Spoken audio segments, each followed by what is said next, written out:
warahmatullahi wabarakatuh. Alhamdulillahirrahmanirrahim. Wabillahi nasta'in ala umuri dunya. Wassalatu wassalamu ala asyrofil anbiya'i wal mursalin sayyidina Muhammadin wa ala alihi wa sahbihi ajma'in, amma ba'du. Yang kita cintai bersama Buya Rusli, guru kita, mudah-mudahan Allah Subhanahu wa Ta'ala senantiasa memberikan kesehatan kepada kita semua, khusus kepada beliau. Insya Allah dengan ilmu beliau kita bisa bersama-sama mengamalkannya. Yang kami hormati, yang mencintai seluruh jamaah masjid Nurul Iman, yang kami cintai juga kami banggakan seluruh jamaah pengajian rutin di Masjid Nurul Iman yang sama-sama kita cintai. Yang saya hormati Ketua Masjid Nurul Iman periode yang lalu, yang sekarang menjadi Ketua Dewan Penasihat, Bapak Haji Rahman Mustafa, dan seluruh pengurus yang kemarin. Alhamdulillah, pada pagi hari ini adalah agenda perdana dari pengajian rutin yang sudah biasa dilakukan oleh Masjid Nurul Iman periode yang lalu, dan tentu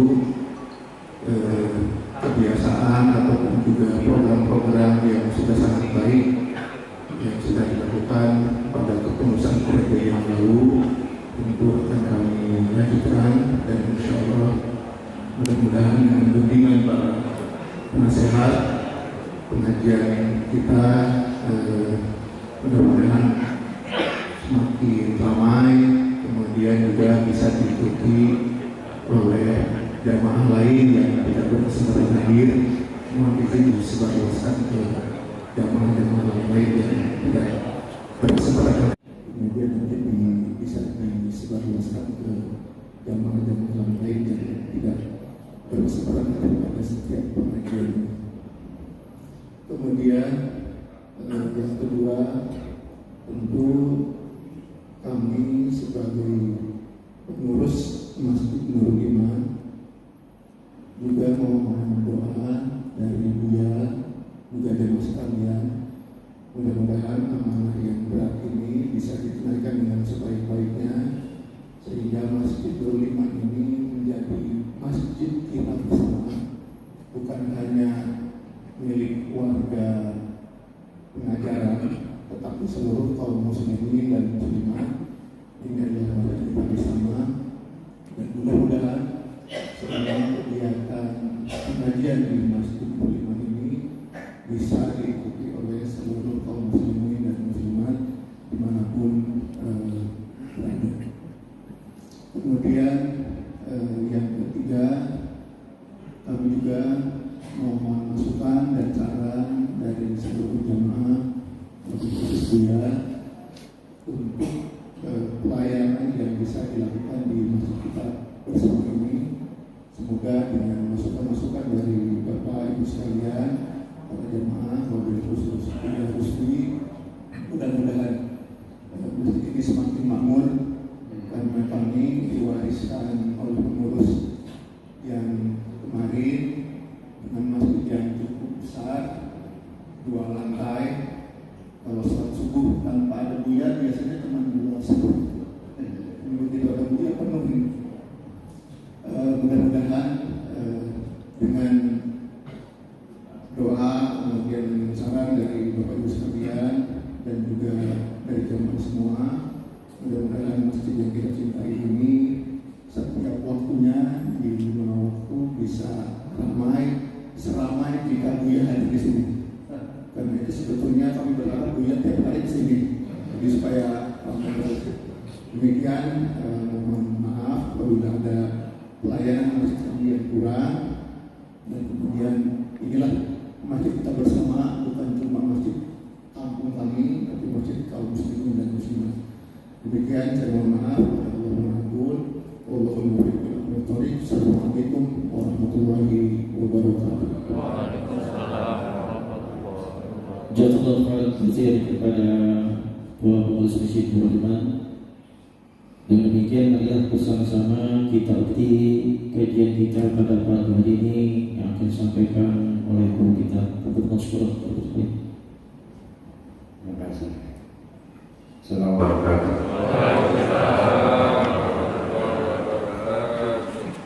Alhamdulillah alladzi ahyana ba'da ma amatana wa ilaihi nusyur. Asyhadu an la ilaha illallah wahdahu la syarika lah wa asyhadu anna Muhammadan abduhu wa rasuluhu la nabiyya ba'dahu.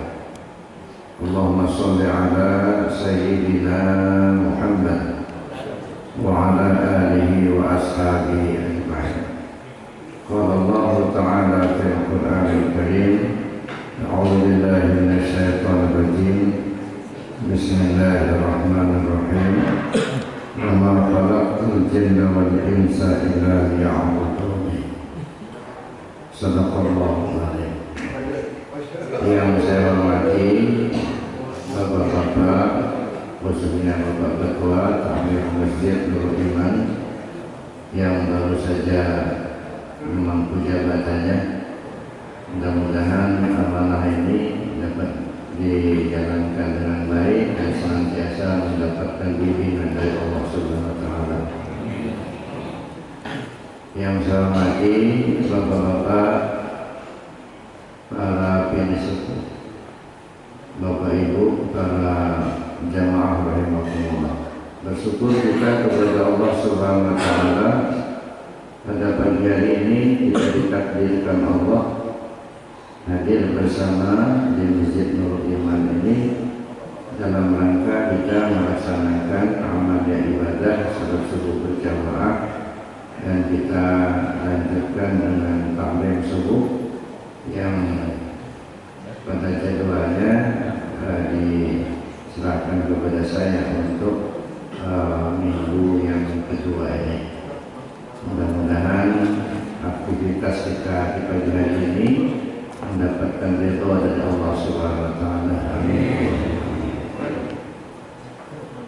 Pada pagi hari ini saya ingin mengajak Bapak Ibu semua melanjutkan materi kajian bulan yang lalu, yaitu mengenal Allah.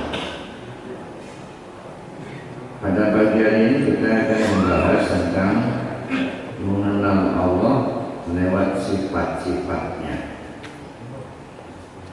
Seperti yang kita kaji pada bulan yang lalu, bahwa Allah itu laisa kamitslihi syai'un, tidak bermisal, tidak dapat diumpamakan dengan sesuatu, dan Allah bukan dirim dan bukan isim. Karenanya kita tidak bisa mengenal Allah secara langsung, tetapi harus lewat media.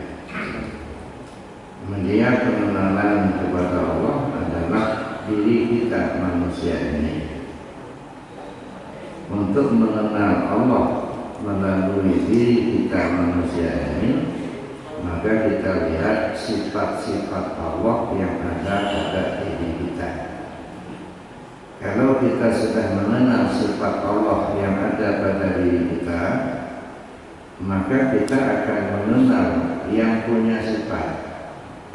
Bagaimana mungkin kita akan mengenal yang punya sifat kalau kita tidak mengenal sifatnya terlebih dahulu? Sifat Allah itu sebenarnya banyak sekali. Semua sifat jamal dan kamal itu adalah sifat Allah. Jadi kalau mau kita kaji semua sifat Allah itu nggak cukup waktu untuk kita mengkajinya. Maka para ulama kita terdahulu itu menyimpulkan yang disebut dengan sifat 20. Ada 20 macam sifat yang disifatkan Allah ke diri kita. Sebenarnya sifat Allah itu bukan hanya 20, banyak sekali. Tetapi sifat Allah yang disifatkan ke diri kita itu ada 20 sifat.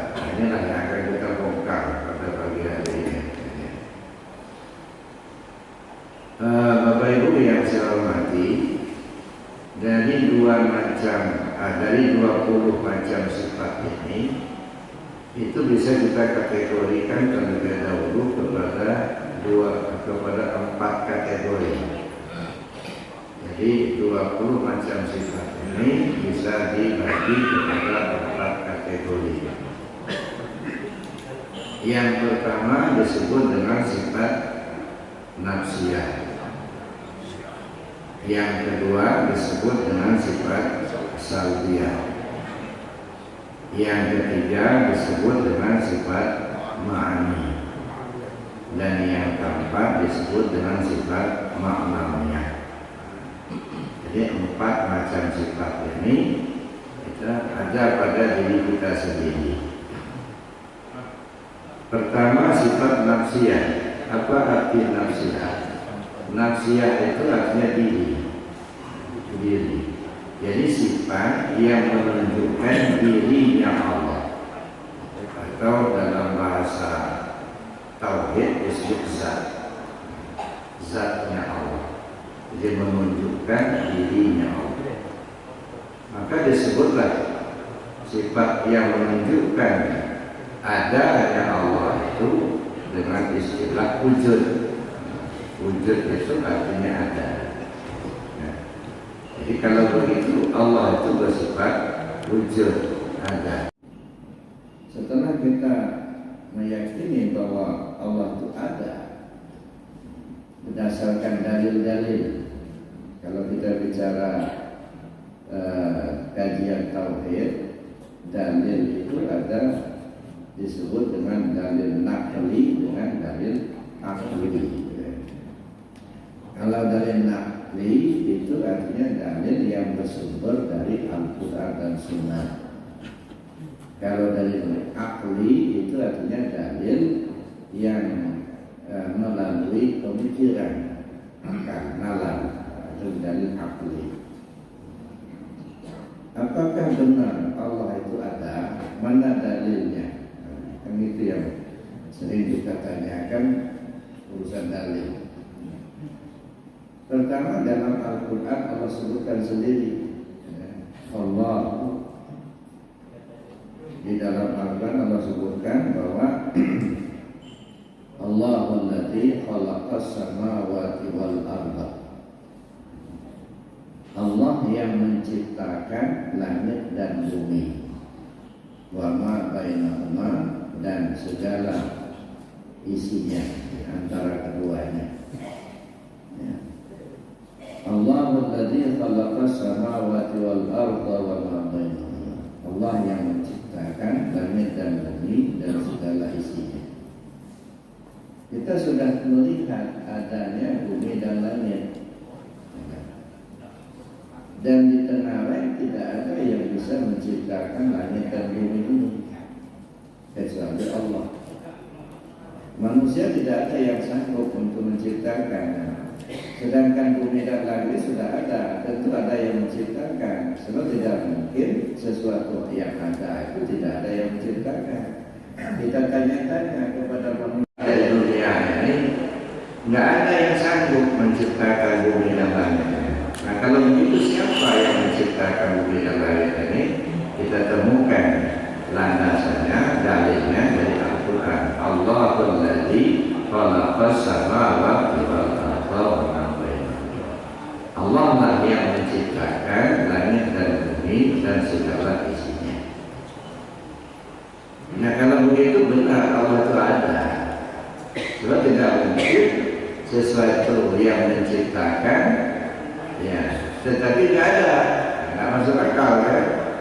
Nggak masuk akal dia menciptakan tapi dia tidak ada. Jadi logika kita tidak bisa menerima itu. Maka logika kita bisa menerima bahwa kalau Allah menciptakan bumi dan langit ini berartinya Allah itu ada. Nah, persoalan kemudian Allah itu ada, bagaimana kita bisa mengetahui atau memahami keberadaan Allah itu? Kita bertanya-tanya kepada orang lain, paling dia menjawab dengan dalil-dalil. ini ayatnya, ini hadisnya.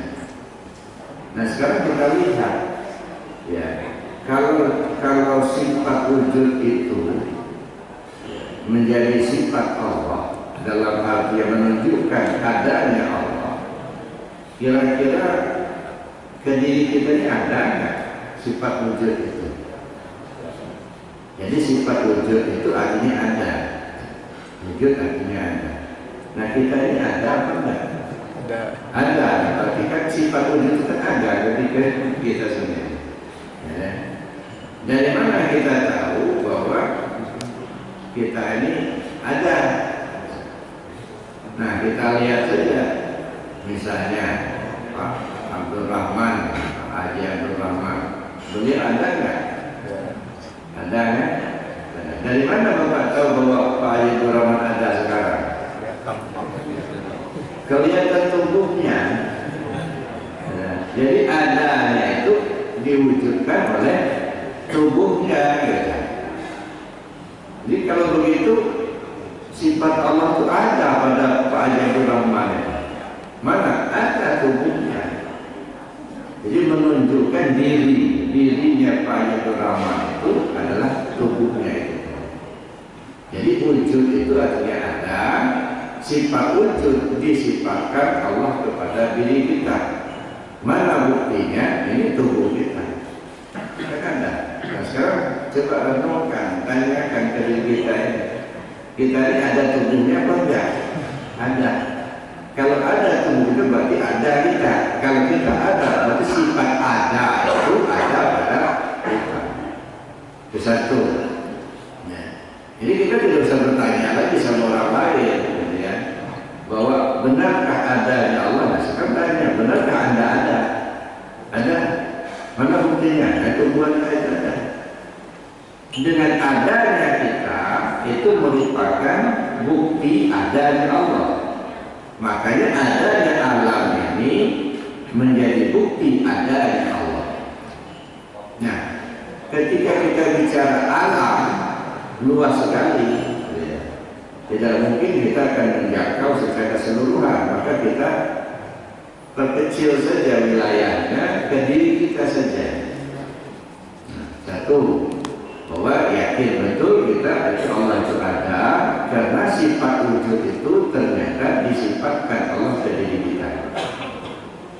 Itu maka disebut dengan sifat nafsiyah, sifat yang menunjukkan adanya diri. Nah yang kedua, sifat bidang. Sifat bidang itu artinya terdahulu. Tadi sudah kita kaji bahwa Allah lah menciptakan langit dan bumi ini. Mana buktinya Allah itu bersifat terdahulu atau tidak? Itu artinya terdahulu. Berdasarkan ayat tadi, Allahul ladzi khalaqas samawati wal arda wa ma bainahuma. Allah menciptakan langit dan bumi dan segala isinya. Kira-kira yang menciptakan itu duluan apa yang menciptakan? Pasti yang menciptakan adanya duluan daripada yang menciptakan. Seperti bangunan masjid ini. Bangunan masjid ini dibuat oleh tukang. Tidak mungkin adanya bangunan dulu baru tukangnya lahir. Nggak masuk akal. Berarti benar Allah Ta'ala itu terdahulu dari segala yang ada ini, dari alam ini. Mana ayatnya? Nah, kalau kita bicara ayat wal awwalu wal akhiru. Allah lah yang awal, Allah lah yang akhir. Cuman persoalannya ketika kita mengkaji ilmu tauhid, ya, awalnya Allah itu tidak seperti kita. Kalau awalnya kita ada permulaan dan nanti ada akhirnya. Tapi kalau Allah itu awal tiada permulaan, akhir tiada kesudahan. Tidak bisa kita katakan Allah itu menjadikan dirinya sendiri. Tidak bisa. Kenapa tidak bisa? Kalau Allah menjadikan dirinya sendiri berarti ada dua. Ada yang menjadikan, ada yang bisa Allah itu terjadi dengan sendirinya. Nggak bisa begitu. Kenapa nggak bisa? Kalau Allah itu terjadi dengan sendirinya, berarti sebelum terjadi dia nggak ada. Ya. Makanya tidak bisa dikatakan bahwa Allah terjadi dengan sendirinya. Sebab kalau dia terjadi dengan sendirinya, berarti sebelum dia terjadi dia jadi. Maka susah kita untuk mengatakan, ya. Oleh karena itu, ya para ulama tasawuf itu menyimpulkan bahwa awal tiada permulaan. Jadi wujudnya Allah, adanya Allah, awal tiada permulaan. Nah, pertanyaannya untuk mengetahui terdahulunya Allah itu, ya, yang disifatkannya ke kita ada apa tidak? Adakah sifat qidam itu ke diri kita sendiri? Ini kita mengenal Allah lewat sifatnya yang ada di diri kita. Nah, sekarang kita renungkan, ada nggak sifat terdahulu? Nah, ini sifat terdahulu. Sifat terdahulu adakah ada pada diri kita? Nah, coba kita renungkan. Mana yang dulu bapak sama anak? Jelas dulu bapak. Mungkin bapak ada lahir dulu anaknya nanti tahun depan. Maka berarti ada sifat dahulu mendahului. Bapak ada lebih dahulu baru anak, kakak ada lebih dahulu baru adik. Jadi sifat dahulu mendahului ini disifatkan Allah ke diri kita sendiri. Dua. Jadi sudah dua sifat Allah yang disifatkan ke diri kita. Nah, Allah itu Bapa. Nah, jadi wujud tidak Bapa. Bapa itu artinya apa? Kekal. Benarkah Allah itu kekal? Ya. Kalau kita renungkan, ya, kalau Allah itu tidak kekal, lalu yang mengatur selanjutnya siapa? Nah, berarti logika kita tidak bisa menerima kalau Allah itu lenyap. Lawan daripada Bapa itu fana. Fana itu artinya lenyap. Wa yabqa wajhu rabbika dzul jalali wal ikram. Jadi zat Allah itu kekal. Adakah sifat kekal itu ada pada diri kita? Nah, kita renungkan lagi. Ini kita mencari atau memahami adanya Allah ke diri kita. Sifat Allah yang disifatkan ke diri kita. Sifat kekal ini ada pada diri kita. Buktinya ada dulu waktu kita belum sekolah, kita nggak tahu apa-apa, ya, baca nggak bisa, hitung nggak bisa, ya. Tapi setelah kita mulai sekolah, guru sudah mulai mengajarkan kepada kita. Ya, kalau zaman dulu kan pakai lidi, usikan saya di kampung. 1 lidi tambah 1 lidi sama dengan 2 lidi. Kalau bacakan ini Bapak Budi, ini Ibu Budi. Makanya banyak Budi. Nah, dari dulunya sudah Budi itulah. Jadi dulu kita belajar seperti itu, 1 lidi tambah 1 lidi sama dengan 2 lidi. Kemudian kali-kali kita diajarkan kali-kali dulu, ingat betul dulu. Kalau nggak hafal kali-kali itu berdiri di depan. Selama belajar pelajaran itu nggak boleh duduk. Kalau nggak duduk di kursi angin, kursi angin. Nah, pernah juga ya ini. Nah, dulu setelah ibu guru mengajarkan 2 kali 2 sama dengan 4, atau 2 tambah 2 4, 4 dibagi 2 sama dengan 2. Dulu sekian puluh tahun yang lalu. Sekarang kira-kira masih ingat nggak Pak? Masih kan? Masih.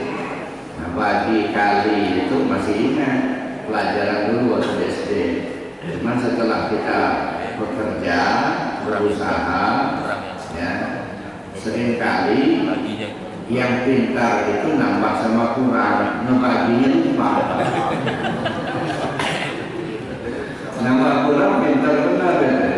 Tapi ketika ngebaginya itu pura-pura lupa. Maka kata kawan, coba dulu lah katanya, ya pakailah ilmu sekop, jangan pakai ilmu campur terus. Ilmu campur itu kan nancap tarik, nancap tarik. Tapi kalau sekop selempar. Maka mudah-mudahan dilempar-lemparin lah kayak gitu. Nah itu sekarang umur kita sudah sekian puluh tahun. Dulu belajarnya masih TK, masih SD. Kok masih ingat sampai sekarang? Kekal rupanya. Nah, jadi sifat kekal itu ada ke diri kita. Sekian puluh tahun dulu belajarnya 2 tambah 2. Sampai sekarang masih ingat. Itu menunjukkan ada sifat kekal. Ya. Persoalan ada yang lemah, ada yang kuat, lain masalah. Kalau dulu masih kuat Pak, ya. Menghafal 2-3 bab itu gampang, 2 kali baca ya hafal. Sekarang dia sudah tua begini, berulang-ulang dibaca-baca, nggak apa-apa. Baru hafal dikit lupa lagi, hafal dikit lupa lagi. Memang begitu Pak. Ya, kalau yang muda itu gampang hafalnya, susah lupa. Kalau yang sudah tua-tua begini susah hafalnya, gampang lupa. Ya, coba kalau saya tanya kira-kira materi kita boleh yang lagi kan? Nah, kan itu artinya ya ada sifat kekal itu dari kita. Ya sudah berapa ya? Wujud ada, tidak ada, bapak ada. Ya, sifat bapaknya itu. Ya. Jadi dulu bulan yang lalu sudah dijadwalkan bahwa pagi minggu kedua pengajian di Nurul Iman yang akan disampaikan Pak Haji Muhammad Rusfi. Nah, ingat, nah kekal kan ada ingatan itu. Jadi oleh karena itu Bapak Ibu yang terhormati ada sudah 3 sifat Allah ternyata ada di kita, wujud, tidak pokok. Kemudian apa lagi? Wujud, tidak pokok. Mukhalafatu ta'ala lil bersalah-salahan Allah Ta'ala dengan sekalian yang melarang. Nah bagaimana ceritanya bersalah-salahan? Berbeda. Di mana letak keberbedaan? Ya banyak. Allah melihat tanpa mata. Kalau kita melihat pakai mata. Allah mendengar ya tanpa telinga. Kalau kita mendengarnya pakai telinga. Nah begitulah seterusnya. Allah hidup tanpa nyawa. Nah kalau kita hidup pakai nyawa. Kalau nggak ada nyawa yang lain nggak hidup. Nah, itu berbeda. Itu perbedaan. Nah sekarang kita coba pertanyakan untuk menggali ya, sifat itu ke diri kita. Ada nggak sifat keberbedaan? Sifat keberbedaan kepada diri kita manusia. Ya jelas ada. Mana buktinya? Sebanyak hari ini kita yang hadir nggak ada yang sama. Nggak ada yang sama. Jangan kita yang hadir sedunia ini manusia nggak ada yang sama. Itu hebatnya ciptaan Allah ya. Bermiliar-miliar manusia di dunia nggak ada yang sama persis.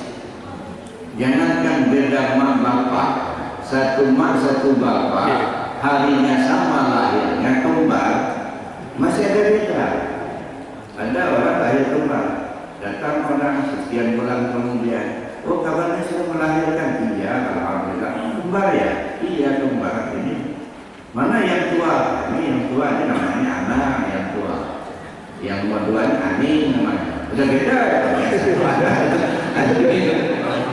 Dinamain sama di kemarin. Namanya udah beda. Jadi sifat keberbedaan itu ada pada diri kita. Nah, ya, wujud ada, pokok ada, mukhalafah ada juga. Berbeda-beda kita yang ada. Mukhalafah ta'ala berbeda Allah Ta'ala dengan sekalian yang keberbedaan ini Allah kuasa, kita lemah, Allah melihat, kita buta, ada perbedaan. Jadi mustahil sama. Nah, mustahil sama dengan Allah. Nah, kalau ada yang sama itu lain. Ya. Saya kira ini salah satu kunci untuk memahami Allah itu mukhalafah bil hawadits. Berbeda dengan sekali lain. Dan segala segi. Kalau baharu memakai tempat, kalau Allah tidak butuh tempat. Maka kalau ada yang mengatakan bahwa Allah itu duduk di kursi di aras langit ketujuh bertempat itu, berarti salah ada pemahamannya. Ya. Ayatnya ada. Ar-Rahman 'alal 'arsy istawa. Betul ayatnya ada, cuma pemahamannya yang keliru. Ya. Kalau dikatakan Allah itu duduk di atas aras, duduk kursi di atas aras langit itu sudah bertempat. Kalau bertempat sama dengan makhluknya. Ya. Maka Allah itu tidak bisa disebut dengan bertempat pada sesuatu. Maka jangan sekali-kali kita berpikir bahwa Allah itu ada di atas. Nah, kalau di atas, nah, lihat dulu di atas itu siapa yang di atas. Jadi seloten pada atas mana. Cuman kalau pengertian di atas dalam artian ya, lebih tinggi daripada segala yang ada, tidak menunjukkan tempat, tapi keadaan. Keadaan Allah itu tidak sama dengan makhluknya. Kalau Allah itu ada di atas dalam pengertian kedudukannya lebih tinggi, posisinya lebih tinggi di bawah, tapi bukan tempat. Kalau kita bicara tempat berarti sama dengan makhluk, karena hanya makhluklah yang memakan tempat. Maka di dalam kajian tauhid kita kenal bahwa Allah itu tidak di atas, tidak di bawah, tidak di kiri, tidak di kanan, tidak di muka, tidak di belakang, tidak di luar, tidak di dalam. Ini artinya jihad 8. Jadi Allah tidak menempati jihad 8. Kenapa begitu? Kalau kita katakan Allah di atas, berarti dia tidak ada di bawah. Kalau dia tidak ada di bawah, siapa yang atur di bawah?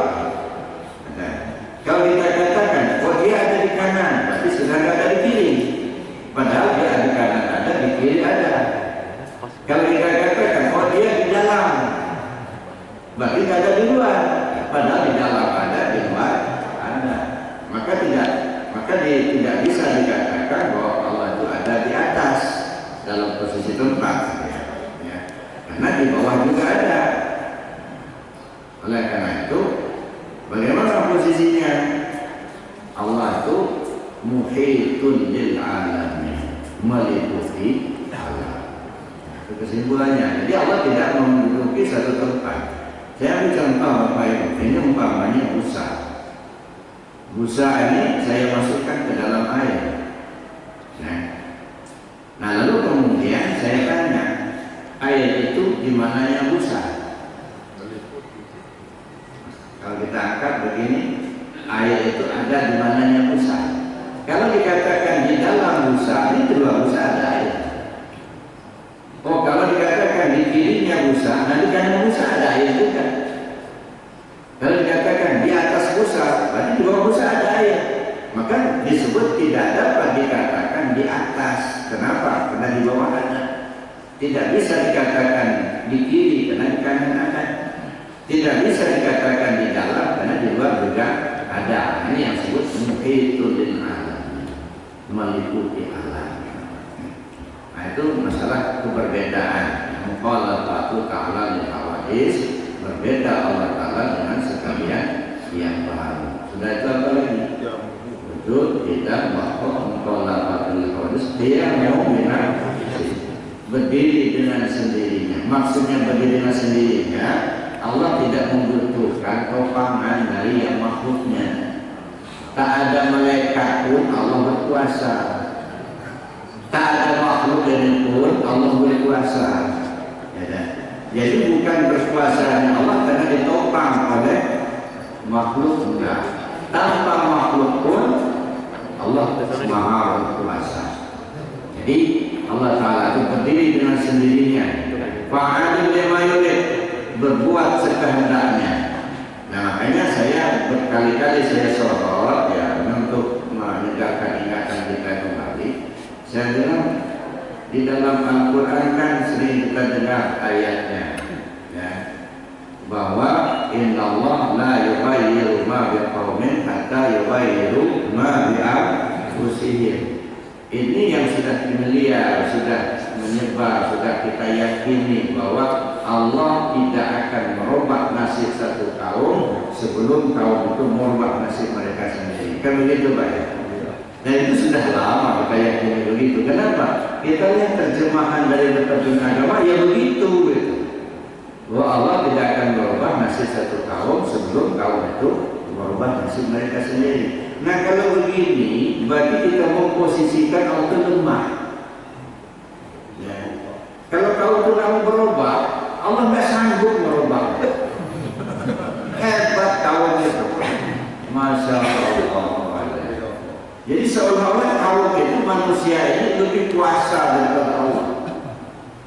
Maka saya katakan kalau ini keyakinan kita tentang Allah, maka kita jatuh ke lubang syirik, merasa lebih kuasa daripada Tuhan.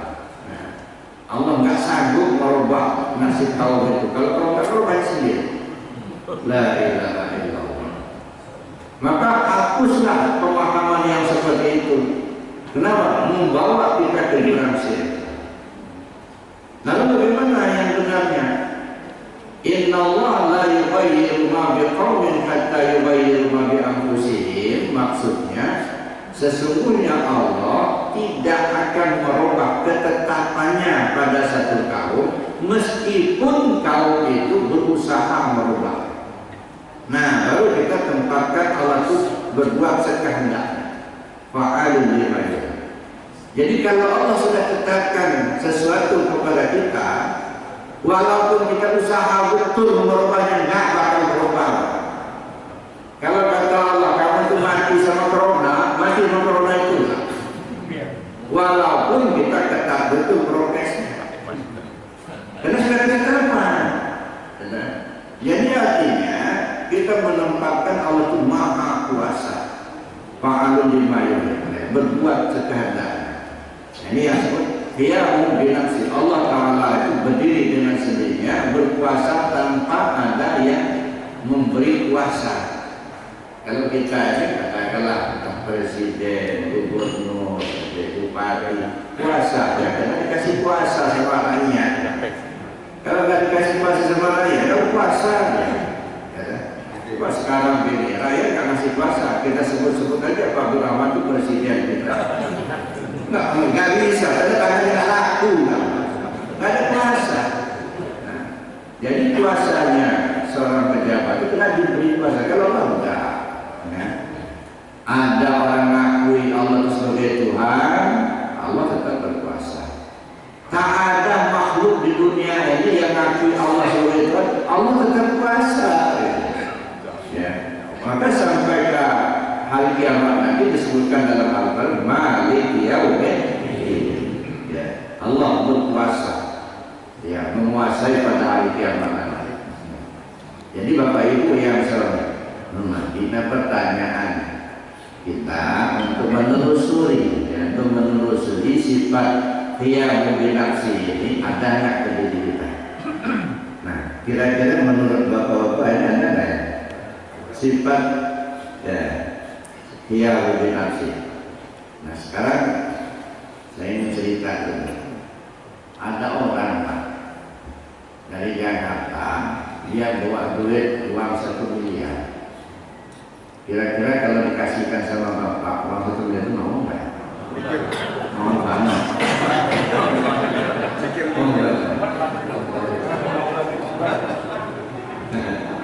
Kira-kira Pak Ketua, Pak Ade, Pak Ade, kalau dikasih uang 1 miliar, mau nggak? Mau. Saya juga mau. Cuma ini orang itu mau ngasihkan uang 1 miliar itu, cuma dia ini nggak punya kaki sebelah. Dia minta kaki Bapak sebelah. Mau nggak? Nggak mau. Apa namanya? Pendirian. punya pendirian. Ia mungkin asli berdiri dengan sendiri. Mau kemana Pak? Mau ngaji? Kuliah subuh di mana? Nurul Iman Penuh. Jauh amat, Bapak tidak suka ramai. Ya maunya saya. Ya udahlah Pak, kita main berminu aja di sini. Oh, enggak lah, saya mau ngaji gitu. Itu namanya pendirian. Ya. Semua kita punya itu, punya pendirian. Walaupun mungkin pendirian itu ya ada yang kuat pendiriannya, ada yang lemah. Pak Haji, anak Pak Haji Judi, astagfirullahaladzim, dosa, tapi menang Pak. Berubah. Tadi ada pendiriannya, kalau begitu menang Pak Haji, berubah, nggak apa-apa. Nah ini Bapak Ibu yang saya hormati. Tapi intinya apa? Sifat pendirian itu ada di diri kita, terlepas daripada kuat dan lemahnya. Tapi sifat dia kombinasi ada di diri kita. Itu yang kelima. Nah, kemudian yang keenam itu sifat wahdaniyah. Wahdaniyah itu apa? Besar, satu. Nah, walaupun ketika kita memahami esa Allah itu satu, ya, akan sulit kita memahami seperti apa sih keyakinan kita, pemahaman kita tentang Allah itu satu. Ini yang saya sampaikan waktu bulan yang lalu, bahwa tidak mungkin kita katakan Allah itu satu dalam angka atau dalam bilangan. Allah itu satu, saya yakin betul Allah itu satu. Seperti apa pemahaman kita, pemahaman Bapak dan Ibu tentang Allah itu satu? Apakah satu itu dalam bentuk bilangan, bilangan satu? Kalau bentuk bilangan, sesudah satu ada dua, sebelum satu ada nol. Berarti ada awal, ada akhir. Sedangkan Allah tiada awal, tiada akhir. Berarti satunya Allah bukan bilangan. Satunya Allah bukan angka juga.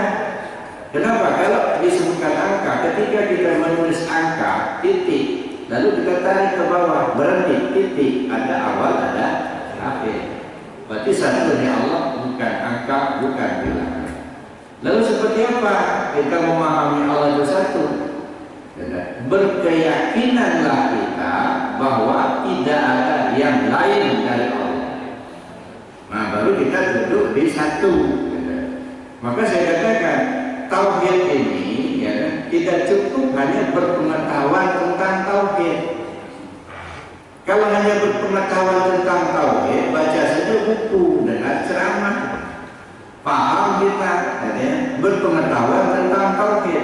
Tapi apakah kita sudah bertauhid atau belum? Itu persoalan lain. Ya. Sebab yang namanya kita bertauhid,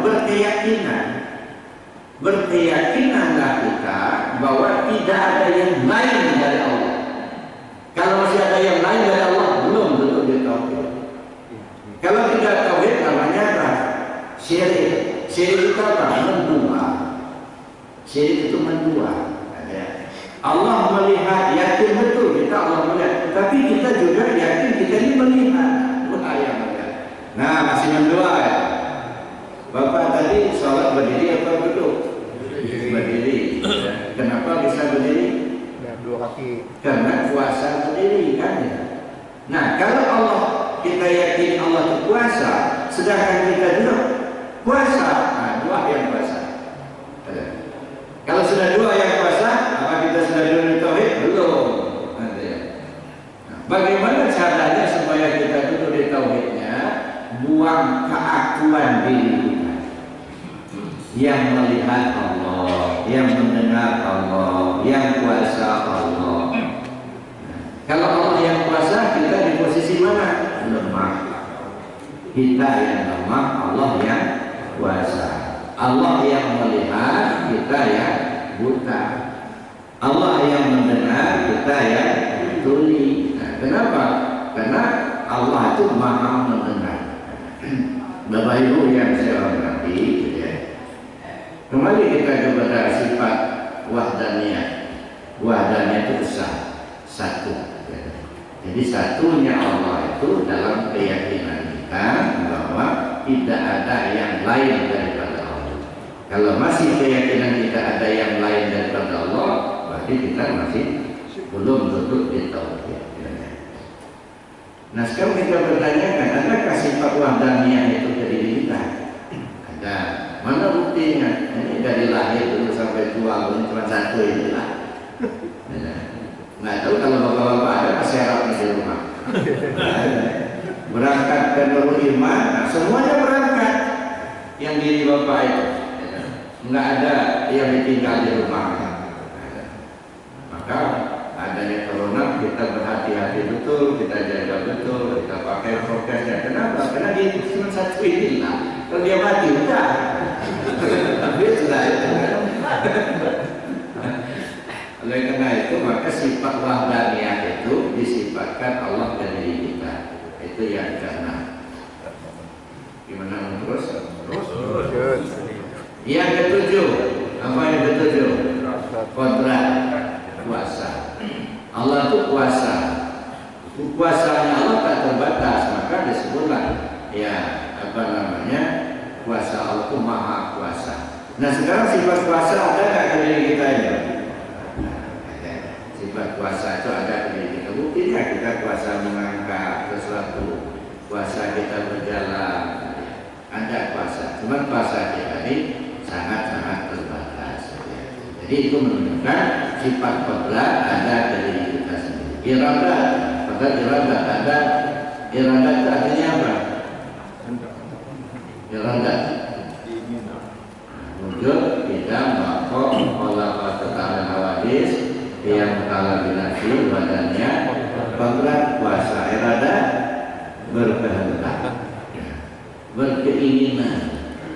Allah berkeinginan. Kalau Allah berkehendak nggak lahir ke dunia. Karena kita nggak pernah minta sama Allah supaya lahir dunia, enggak. Allah yang berkehendak. Kalau boleh minta apa? Kita minta lahir dari rahimnya ibu presiden lah. Biar kita yang jadi anak presiden semua. Tapi nggak bisa minta. Itu kehendaknya Allah. Ada nggak sifat iradat itu sama kita? Ada. Kita punya keinginan, ingin tahu, ingin bikin rumah, ingin beli mobil. Keinginan-keinginan itulah pancaran dari sifat iradatnya Allah. Berarti ada sama kita sendiri. Kodrat iradat. Ilmu ada nggak sama kita? Ada. Tahu kita api itu panas, air itu membasahi, tajam itu melukai. Itu ilmu. Ya, tahulah kita itu. Ya, ilmu apa lagi? Hayat. Ya. Kodrat iradat ilmu hayat. Hayat itu hidup. Hidup itu artinya ada perubahan. Ya, dari kecil menjadi besar, dari besar menjadi dewasa, dewasa menjadi tua. Nah, ada gerak, gitu ya. Kalau ada geraknya mati. Maka kata orang kalau pengurus itu nggak ada kelihatan geraknya, mati apa hidup? Udah dipilih jadi pengurus tapi nggak ada geraknya. Dikatakan mati nggak ada kuburannya, hidup nggak ada geraknya. Maka hidup itu tidak ada gerak. Nah, ada nggak hidup kalau kita ada buktinya kita bisa bergerak, bisa berjalan. Nah, ada pada kita. Hayat itu ada pada kita. Ya, ilmu hayat sama itu mendengar. Ya. Nah, Allah maha mendengar. Kira-kira kita ini mendengar atau tidak? Ada. Kita mendengar. Ya. Nanti kita haluskan lagi. Kita mendengar pakai telinga, pakai kuping. Kuping kita masing-masing dua. Nggak ada yang satu kiri kanan. Jadi kita punya kuping masing-masing. Ya kan? Cuman kalau urusan mendengar pasti sama. Contohnya, ini warna apa? Hitam kan? Bapak melihatnya apa? Hitam. Sana hitam. Kok bisa sama? Ya. Kalau saya jadi kalau saya melihat ini menjadi hitam. Nah, kalau saya katakan satu saya katakan Nah, kira-kira yang didengar bapak sebelah kanan siapa? Satu. Yang didengar sebelah kiri? Kok bisa sama? Kan kupingnya macam-macam. Ada yang bulat, ada yang lonjong. Punya kuping masing-masing. Kok bisa sama pendengarannya? Ya, sama itu mendengar. Saya katakan satu, tapi bapak-bapak mendengarnya semuanya dengarnya satu. Kok bisa sama? Karena yang mendengar cuma dia sendiri. Hanya dia yang punya pendengaran itu. Kita dia punya kuping, ya, kupingnya macam masing-masing. Tetapi yang punya pendengaran cuma Allah yang punya. Maka wajar kalau kita ya sama pendengarannya. Begitu saya katakan satu, bapak ibu mendengarnya satu sama. Ya, begitu dia besar. Ya katakan tadi ini warna apa? Hitam. Untuk penglihatan kita. Kok bisa sama? Ini semuanya melihat hitam. Bapak melihatnya hitam, bapak ekspresi hitam, ibu sana melihatnya hitam. Kok bisa sama? Padahal matanya macam-macam. Ada matanya yang kecil, ada yang ya, yang sipit lah. Kadang-kadang sipit itu lebih terang juga. Karena kalau kita yang kecil-kecil kelihatan sama dia, yang jelimet begitu. Ya, mata sipit. Mata sipit itu kan begitu, yang kecil-kecil kelihatan. Yang besar-besar juga melihat, malah lebih jelas. Jadi bapak ibu ya sama. Ini saya katakan ini warna apa? Hitam. Penglihatan bapak hitam. Kok bisa sama? Karena memang yang punya penglihatan cuma dia itu lah. Kita ini cuma punya telinga, Pak. Tapi yang punya pendengaran, ya Allah. Kita ini punya mata, yang punya penglihatan, ya Allah. Nah makanya disinilah ya ditinjau ilmu tauhid ya. Ya kelemahan kita secara syariat tidak masalah, tapi ketika kita masuk ke kajian akidah tauhidnya, disitulah kelemahan. Nggak punya, aku punya. Ini masalahnya. Bapak punya pendengar, dia punya. Dari mana dapatnya? Nah, bingung kita menjawabnya. Bapak punya pendengaran, iya. Dapatnya dari mana? Pernah bikin nggak? Enggak. Pernah beli? Enggak juga. Pernah nanam? Enggak juga. Nah kok punya? Dikasih Allah kapan dikasihnya? Jam-jam berapa? Tahun-tahun berapa? Bulan-bulan apa? Hari-hari apa? Nah nggak tahu juga kita. Lah, yang bikin siapa? Ya Allah. Kalau Allah yang bikin berarti punya siapa? Punya Allah. Kenapa? Aku punya. Masya Allah. Nah ini lagi. Enggak punya, aku punya. Nah itu makanya kita kadang-kadang pusing sendiri, Pak. Misalnya Pak Haji Abdul Rahman bawa mobil baru, masih gres, ya. Lalu beliau ada urusan dengan orang di belakang rumah saya. Tapi karena gamnya kecil, nggak bisa masuk, beliau titip mobil baru itu ke depan rumah saya, halaman rumah saya. Nah kalau beliau ke belakang. Ada orang lewat, oh baru punya mobilnya, oh iya baru. Punya siapa? Oh punya saya. Nah, punya saya. Nggak lama sudah itu Pak Haji datang, bawalah mobil beliau pergi. Nah, bingung saya. Karena bingung. Nanti orang itu balik lagi, tanya lagi mobilnya mana? Kalau saya katakan itu bukan mobil saya, berarti bohong. Tadi aku punya kita, punya saya. Padahal punya Pak Haji Abdul Rahman. Ini bukan punya saya, kok ngaku-ngaku punya saya. Begitu mobilnya dibawa, nah saya kebingungan sendiri, Pak. Kalau orang itu balik nanti nanya mana mobilnya Buya. Kalau saya katakan di dalam, nah di garasi, nah, coba buka garasinya, nggak ada, kosong. Oh, ya. Oh kalau saya katakan oh, bukan punya saya, itu punya Pak Haji Abdul Rahman. Berarti apa bohong tadi?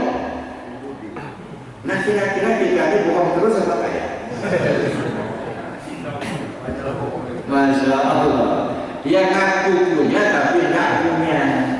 Kalau secara lahirnya nggak masalah lah, ya. Bapak-bapak misalnya sakit mata, ya. Nah, pergi ke dokter. Mau kemana Mas? Mau ke dokter. Lagi. Kenapa ke dokter? Nggak ngerti saya, mata saya ini setiap buka dompet nggak ada yang lihat. Jadi yang diperiksa kata itu apa? Mata, karena nggak melihat. Oh, jadi kita merasa kita melihat ya, secara lahirnya nggak masalah, syariatnya. Ya. Ya. Kalau kita mengatakan saya nggak punya penglihatan, emangnya dompet bapak nggak berisi? Nah, jadi itu kalau secara syariat, saya punya penglihatan, kita punya pendengaran. Tapi dilihat dari segi hakikatnya, nah di sini kajiannya. Secara hakikatnya bahwa yang punya itu hanya Allah. Nah sekarang mari kita coba buang keakuan diri kita itu. Maka saya katakan jumpa hari sebenarnya Allah itu nyata. Ya. Terangnya lebih terang dari matahari. Nyata bagi orang yang paham. Tapi kenapa kita tidak mampu melihat adanya? Karena tertutup. Yang nutupnya siapa? Nah kita sendiri yang nutupnya. Dengan apa kita nutupnya? Dengan keakuan kita. Ngaku-ngaku. Akhirnya tentu akulah yang melihat. Masa Allah nggak kelihatan dah. Akulah yang mendengar. Sama Allah nggak kelihatan. Aku yang kuasa. Kepada Allah mana? Nah, dengan akuan-akuan kita itu menyebabkan ketertutupan. Ya, adanya Allah.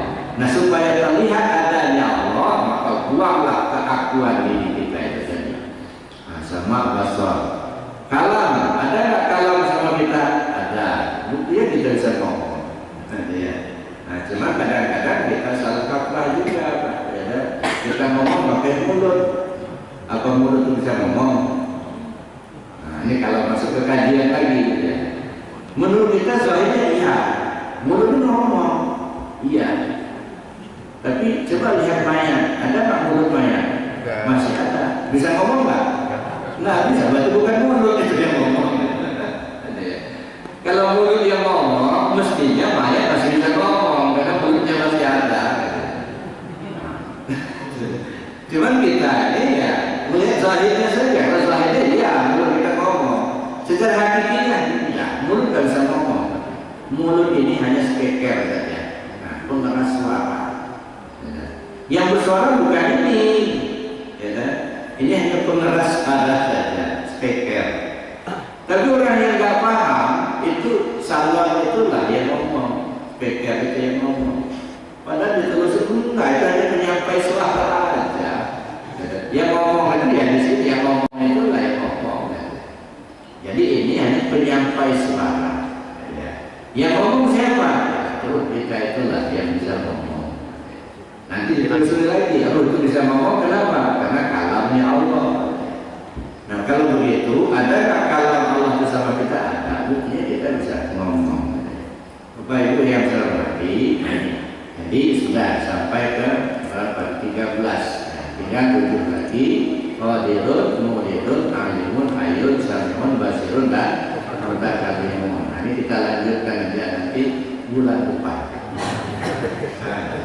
Kenapa kalau kita selesaikan sekarang mungkin jam 7 baru selesai. Hilang esoknya. Jadi saya kita cukup demikian. Nanti kita simpulkan lebih jauh. Ya, jadi mengenal Allah lewat sifat-sifatnya yang ada pada diri kita. Kenapa saya kemukakan ini? Karena awaludin ma'rifatullah. Awal beragama itu kenal dulu sama Allah. Bagaimana kita akan menyembah Allah kalau Allah yang kita sembah kita tidak kenal? La yasi'ul ibadah illa bima'rifatil ma'bud. Tidak sah ibadah tanpa mengenal siapa yang dia sembah. Makanya para ulama kawin mengatakan awal wajibin 'alal insani ma'rifatul ilahi bistiqamah. Ya, kewajiban pertama bagi manusia itu adalah mengenal Allah dengan penuh keyakinan. Jadi bukan hanya sekedar namanya. Sekarang kan kita banyak orang yang sudah kenal kepada Allah, cuma kenal nama. Siapa Tuhan? Allah nama. Tapi begitu ditelusuri, siapa yang punya nama? Ini nggak tahu. Makanya kita berusaha dan mohon kepada Allah, mudah-mudahan kita diberi petunjuk oleh Allah Subhanahu wa Ta'ala, sehingga kita bisa mengenal Allah dengan sempurna dan insya Allah kita kembali kepada Allah dengan selamat. Amin. Allahumma. Sebab tidak ada orang yang selamat kecuali kembali ke Allah. Ya. Sebanyak apapun ilmu, sebanyak apapun harta, kalau tidak kembali ke Allah tidak akan selamat. Ya. Yaumala yang qauman wala banun illa man atallah biqalbin salim. Ingat pada satu hari harta anak tidak bisa menolong. Yang selamat hanya yang datang menghadap Allah dengan hati yang bersih. Bersih mana? Bersih dari selain Allah. Kalau masih ada nempel di hati kita selain Allah belum bersih. Nah, kita coba bersihkan. Mudah-mudahan sekali lagi kita mohon, mudah-mudahan kita diberi petunjuk oleh Allah Subhanahu wa taala. Mudah-mudahan kita diberi ma'rifat yang sempurna. Mudah-mudahan kita menjadi hamba Allah yang diridhoinya. Amin. Allahumma amin. Ala hadinya ibadah al-Fatihah. Alhamdulillah rabbil alamin arrahmanir rahim. Ya na'budu wa ya nasta'in siratal mustaqim. Shiratal ladzina an'amta 'alaihim ghairil maghdubi 'alaihim waladdallin. Sebelum kita akhiri, kalau ada yang bertanya. Baik, jazakallah kepada Buya telah menyampaikan yang luar biasa materi pada pagi ini, yaitu bagaimana kita mengenal sifat-sifat Allah yang pada hakikatnya ada pada diri kita. Sudah terbahaskan 3 sifat Allah pada hari ini disampaikan oleh Buya kita. Selanjutnya akan kita buka sesi pertanyaan terfoto kepada para jemaah yang ingin bertanya. Kami buka untuk 3 pertanyaan untuk sesi pertama. Pada zahir ada pikiran. Itu yang paling tinggi pada zahir. Dan paling tinggi pada batin itu adalah hati. Jadi ini 2 hal yang berbeda. Jadi, kalau pikiran itu alat yang zahiriah, ya, makanya kalau pikiran bisa diarahkan kepada yang sifatnya empiris, yang nyata. Ya. Tapi kalau hati nggak bisa empiris, Pak, kepada yang abstrak. Maka ya, yang singgasana yang tertinggi pada zahir itu adalah pada pikiran. Singgasana yang tertinggi pada batin adalah hati. Tapi dari 2 ini mana yang menjadi raja? Hati kita itu. Ya. Walaupun pikiran kita begini, kalau hati kita nggak mau, nggak bisa bekerja kan. Nah, jadi yang singgasana yang paling tinggi ya di hati kita itu. Jadi Allah bersemayam di arah situ dalam hakikat, dalam artian ada di hati kita. Kenapa? Karena ketika kita ingin mendekat kepada Allah, ya di hati itu. Makanya kata Allah, bumi dan langit serta isinya tidaklah membuat aku cukup, tapi hati manusia itulah yang membuat aku cukup. Maka kalau kita ingin menemui Allah, temulah di rumahnya. Jangan mungkin pinggir jalan. Mana rumahnya? Ya hati itulah. Qalbul mu'minin baitullah. Hati si al-mu'min itu roh. Jadi bukan hatinya orang beriman, ya kan? Hati si al-mu'min itu roh kita. Kenapa? Al-mu'min miratul mu'min. Si al-mu'min itu cerminan daripada si al-mu'min. Artinya apa? Roh kita itu cerminan daripada Allah. Nah, jadi kalau disebut qalbul mu'min baitullah, qalbunya si al-mu'min. Artinya hati yang sifatnya fisikis. Bukan fisik, tapi yang tidak terlihat. Makanya di dalam kajian tasawuf, hati itu terdiri dari 9 lapis, Pak. Ya, dari 9 lapis. Mana 9 lapis itu? Aku jadikan sebuah istana di dalam tubuhnya Adam. Ya. Mana? Yang pertama disebut as-sudur, ini lapis pertama. Banaitu fi jawfi Adam qasran wa samaitu al-sadra. Saya bangun sebuah istana di dalam tubuhnya Adam yang kuberi nama as-sudur. Lapis pertama. Lapis kedua, di dalam sudur itu ada kolak. Lapis kedua. Dalam kolak itu ada fuad. Lapis ketiga. Dalam fuad ada sakok. Lapis keempat. Dalam sakok ada luban. Lapis kelima. Dalam luban ada sir. Lapis keenam. Dalam sir ada sirusir. Lapis ketujuh. Dalam sir ada nur, lapis ke-8. Dalam nur ada aku, kata Allah, di lapis yang ke-9. Jadi singgasananya apa? Ya di hati itu. Jadi bukan bertempat. Ya. Jadi hati yang tak ada tempat. Di situlah kesemayamnya. Ya. Jadi bukan di tempat yang tinggi atas yang di atas bukan. Yang paling atas pada diri itu hati itu. Ya. Kalau nggak ada, kalau pikiran kita mau melakukan sesuatu, tapi hati kita nggak ada, ya. Itu tergantung di hati kita. Maka segala sesuatu ditentukan oleh hati. Innamal a'malu binniyat. Segala sesuatu ditentukan oleh niat. Niat itu ada di hati. Maka di situlah bersemayamnya, di situ. Baik. Itu yang pertama, Allah a'lam bishawab. Nah, yang kedua, ini pertanyaan nomor 2. Beda antara nyawa, roh, jiwa dan Nur Muhammad. Sebenarnya itu ya kita yang membagi-bagikan istilah itu. Intinya kan roh. Ya inti awalnya Ruhul Kudus. Tapi Ruhul Kudus ini, nah ini kalau kita bicara tajalli zat kepada sifat. Ketika kita masih berada di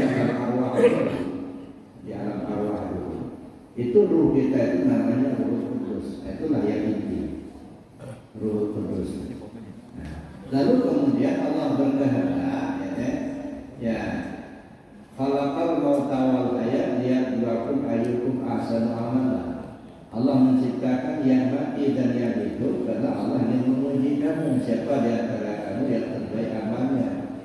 Yang mati dan yang hidup, mana yang mati? Jasad. Mana yang hidup? Itu ruh. Jadi Allah menciptakan jasmani dan rohani. Berarti kita sudah berada di bumi. Dalam rangka apa? Karena diuji. Apanya yang diuji? Kesetiaan kita kepada pengakuan kita bahwa Allah Tuhan kita.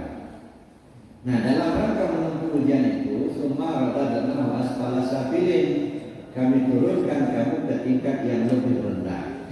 Nah, kalau tadi kita berada di alam lahut, ruh kita namanya Ruh Kudus.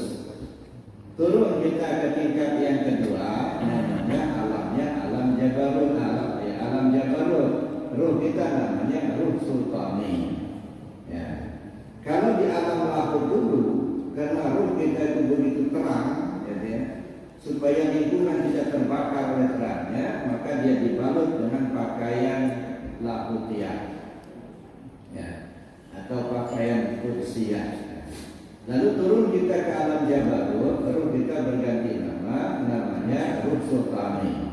Maka dibalutlah dengan pakaian lapis kedua, namanya pakaian Sultaniah atau pakaian lahutiah. Pakaian Jabarutiah. Turun kita ke lapis yang ke alam yang ketiga, namanya alam malakut. Nah, di alam malakut ruh kita itu berganti nama lagi, namanya ruh ruhani. Maka dibalut dengan pakaian lapis ketiga, namanya pakaian ruhaniah. Turun kita ke alam nasut, alam bumi sekarang ini, ya, ini alam nasut namanya, dan atau disebut alam bumi. Maka ruh kita berganti nama, namanya ruh jismani. Nah, ruh jismani. Supaya lingkungan tidak terbakar oleh terangnya, maka dibalut dengan pakaian lapis keempat, namanya jasmani. Nah, jadi jasmani ini pakaian ruh kita waktu di bumi. Nanti kalau pulang, lepasin pakaian itu, mati namanya. Ya. Jadi kalau mati itu jasmani kita nggak ada ruhnya lagi. Kalau jasmaninya masih ada ruhnya, tapi udah mati, ya, masih hidup ya. Nah, jadi itu Pak. Jadi di mana letak nyawa, jiwa, ruh? Ruh itu yang aslinya. Ruh jismani itu disebut dengan nyawa, jiwa kita. Jadi itu artinya ya ruh kita, hakikatnya ruh itu sendiri. Nah, cuman lain posisi, lain tempat, lain apa. Nyawa, jiwa, ruh, sebenarnya ruh itu lah yang intinya itu. Jadi lain posisi saja. Kalau jiwa itu yang menghidupkan jiwa kita pada ditandai dengan apa? nafas kita. Jadi kita itu nyawa kita. Jadi antara jiwa dan nyawa itu berbeda. Ya. Berbeda tempat, tapi sebenarnya satu. Kalau nyawa itu menghidupkan, ya, menghidupkan itu ada pada ruh kita sendiri, yang ditandai ada nafas. Tapi jiwa kita ada pada jasmani kita juga. Ya. Tapi supaya kita nggak bingung memikirkan satu saja, ruh itu saja. Ruh itulah sebenarnya yang berkuasa. Sama dengan Bapak sekarang lagi duduk dengan pengajian jamaah namanya. Nanti kalau Bapak pulang nanti Bapak nyangkol di belakang rumah, Pak Tani kata orang. Nanti Bapak bawa mobil sopir kata orang. Tapi Bapak itulah. Nah, kita jangan bingung.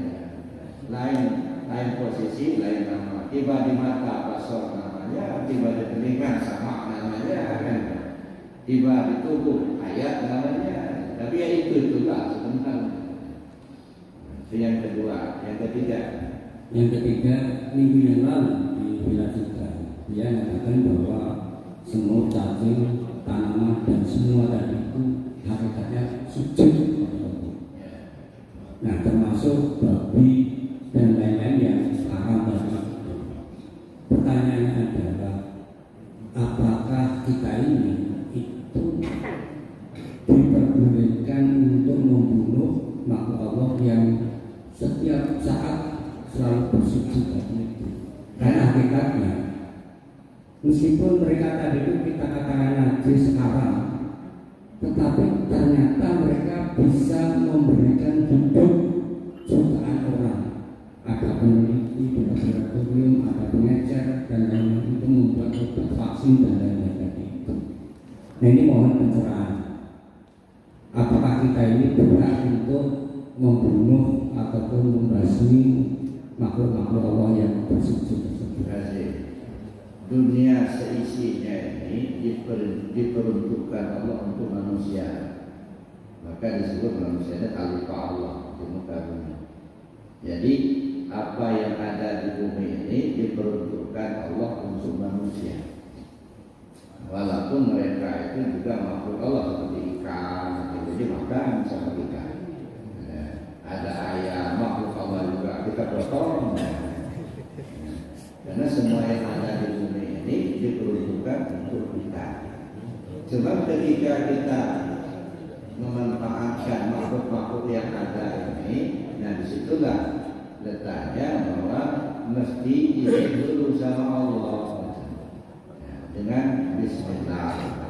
Maka kalau kita memotong hewan tidak dengan Bismillah, haram dimakan. Kan hebatnya haram dimakan. Kenapa haram dimakan? Apa urusan kita sama hewan itu? Kita menjadikannya enggak, kita hidupkannya enggak, atau tiba-tiba kita yang membunuhnya? Tidak boleh, tidak boleh kita bunuh. Baru kita boleh membunuhnya dengan Bismillah tadi. Baru halal lah, ayam halal dimakan, sapi halal dimakan, dengan pokoknya dengan Bismillah. Cuma pemahaman syariat dengan pemahaman hakikat itu beda. Kalau pemahaman syariat mengucap kalimat Bismillahirrahmanirrahim. Pemahaman hakikatnya dengan Bismillah. Bukan dengan mengucap kalimat, dengan Bismillah, dengan nama Allah. Bukan nama kita loh yang membunuhnya. Itu satu. Jadi kalau hewan-hewan yang memang dihalalkan, ya dengan Bismillah, nah, baru kita bisa. Ya satu. Yang kedua, apakah boleh kita membunuhnya? Sedangkan mereka juga, ya makhluk Allah juga. Tidak boleh, boleh kita membunuhnya kalau dia akan merusak. Nyamuk menggigit dia bunuh. Semut menggigit dia bunuh, boleh karena dia merusak. Karena kita raja, gitu ya. Ya masa anak buah itu menggigit raja? Cuma masalahnya kita kadang-kadang adil, Pak. Semut satu yang menggigit sesarang-sarang kita bakar. Jadi enggak adil. Mestinya ya yang bunuh itu aja, yang dibunuh, yang menggigit itu aja yang dibunuh. Kalau semut itu bisa ngomong, mungkin dia akan ngomong, oh Darmono, itu kan aku yang gigit, aku diam aja di sana. Terus yang itu gigit, aku yang bunuh. Peduli amat kalian satu sebangsa. Nah itu dengan adilnya, maka disuruh oleh Allah supaya adil. Adil dalam menjalankan hidup yang salah, itulah yang dihukum. Ini enggak, yang enggak salah yang dihukum, yang salah dilepas. Masalahnya. Jadi tidak adil, maka kita disuruh oleh Allah untuk adil. Kalau memang membunuh nyamuk, membunuh ya dibunuh, itu boleh dibolehkan oleh Allah. Makanya banyak yang mendapatkan rezeki dari nyamuk itu, bikin obat nyamuk. Begitulah hebatnya Allah itu, yang membuat nyamuk itu juga menjadi rezeki bagi manusia. Bisa dapat duit gara-gara obat nyamuk. Tapi manusia yang tidak tahu dengan Allah, ya, tidak kenal dengan Allah, tidak mengenal dirinya, nggak bermanfaat buat orang lain, main usaha terus. Nyamuk menyenangkan orang. Ini manusia menyusahkan orang. Kira-kira mulia yang mana? Masih melihat nyamuk.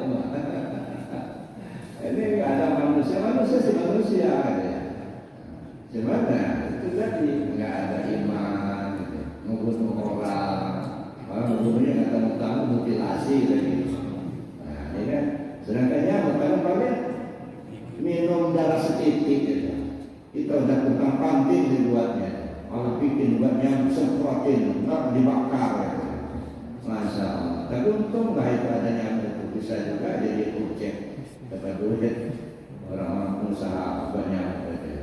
Tapi kembali ke persoalan, boleh nggak dibunuh sejauh memang dia merusak, dibunuh, dibolehkan. Kenapa? Karena diperuntukkan untuk manusia. Ketika mereka bermanfaat, nah itu diizinkan oleh Allah. Tapi ketika mereka membunuh, menyusahkan, diizinkan pula untuk membunuhnya. Cuma itu tadi Pak, ada salah, harus adil. Yang menggigit itulah yang dibunuh. Cuma kalau sudah terlalu banyak, ya bunuh semua. Kenapa? Karena nggak tahu lagi mana yang menggigit tadi. Masih kita mencari, itu yang gigit bukan? Nggak tahu. Interogasi dulu. Iya, interogasi dulu. Ya nggak mungkin lah, terlalu banyak. Yang punya banyak, semprot aja semua. Kenapa? Dia nggak ketahuan. Itu dibolehkan juga. Kenapa? Manusia jadi raja, khalifah. Nggak ada khalifah itu selain manusia. Khalifah Allah selain manusia. Ini ja'alun fil ardi khalifah.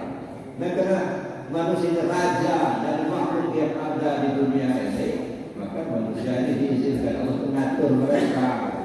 Karena itu adil. Ya makasih. Saya kira cukup Bapak Ibu karena sudah agak siang. Mari kita tutup dengan doa dan kafarat majlis. Bismillahirrahmanirrahim. Allahumma inni astaghfiruka ma 'allamtani warzuqhu ilayya ila hajati wa la tansani ya rabbal alamin. Subhanakallahumma wa bihamdika asyhadu an la ilaha illa anta astaghfiruka wa atubu ilaik. Assalamualaikum warahmatullahi wabarakatuh. Jazakallahu khairan kepada beliau yang telah menyampaikan materi pada pagi hari ini. Sebagai informasi tambahan, insyaallah kita akan kembali bertemu dengan beliau nanti pekan kedua di bulan Februari, tanggal 13 Februari. Insyaallah nanti akan kami informasi dari. Maka dengan demikian kami tutup dengan ucapan Assalamualaikum warahmatullahi wabarakatuh.